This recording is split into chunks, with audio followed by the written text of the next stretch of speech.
You know, I would really like to have more professional development, but I'm gonna be honest with you, I just don't know when I'm going to be able to fit that into my day. So the things that are important to me in developing my professional career is having the opportunity to work with other teachers in my field.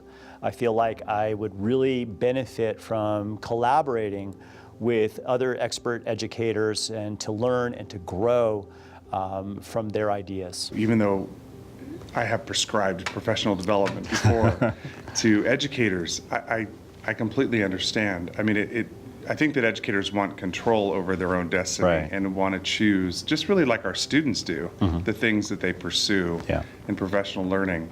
And I think that so many times school-based professional learning that we do as part of our weekly routine really are things that we do to teachers rather than actually have teachers invited to engage in something that would be meaningful for their professional growth. Well, from the teacher's perspective, the most important thing from any professional development is I have to feel like I'm learning something. If I'm not learning something new, if I'm not adding to my body of knowledge into my teacher toolkit, then I'm gonna feel like my time really hasn't been used to its best advantage. So I'm looking to get new skills, I'm looking to get new content knowledge, new approaches, that sort of thing. And if I do that, then I'm gonna feel like this professional development was really worth my time.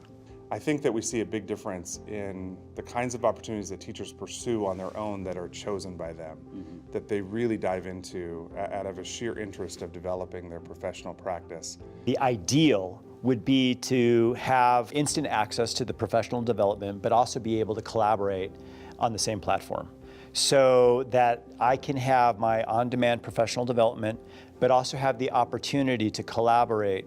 If we could do that, I think that would be fantastic. And that's exactly what the Smarter Balanced Digital Library does. It includes professional development resources by connecting topics to common core concepts and standards at all grade levels. If students have difficulty grasping a particular concept, the digital library has ideas and resources for teaching that concept. There's also ideas and best practices for introducing new material and lessons, and there's a space to collaborate within and outside of your district. I went to the digital library. I found this lesson on women's suffrage. I was able to download the primary sources from the Library of Congress.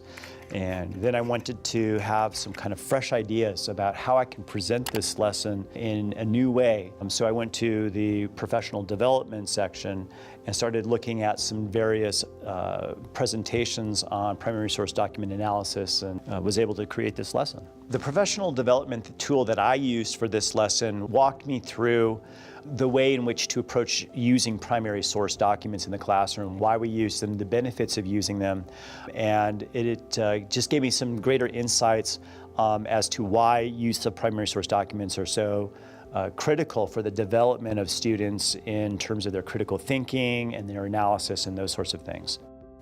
As I saw in today's lesson, some of my students responded with that I had no idea that the history was that complex, that they compared it to the layers of an onion, that you have a lot of different moving pieces here, a lot of layers. When that happened, it just clicked, and I'm like, that's exactly what I want students to understand, because I think too oftentimes we think of history instruction as just a set of rote facts to memorize and chronology and whatnot. And what this lesson did, and what teaching with primary sources does, is it gives kids an opportunity to understand that history is a lot more complex than that. There's a lot of layers, and it's not just black and white, but lots of shades of gray in between. I can see the playlist resource being really useful to help bring teams of teachers together, both in buildings, in departments, but also really across the digital space to connect and really to collaborate around a specific theme. Whether it be a particular standard they're trying to really work on with students and they really have an interest in, whether it's something they've identified as something that their students really need to improve on. I agree with you. I think for teachers to have a variety of things to really dive into that are of interest to them, that are relevant to them, just like our students, I think it provides a much more powerful professional learning and ultimately better learning for our kids.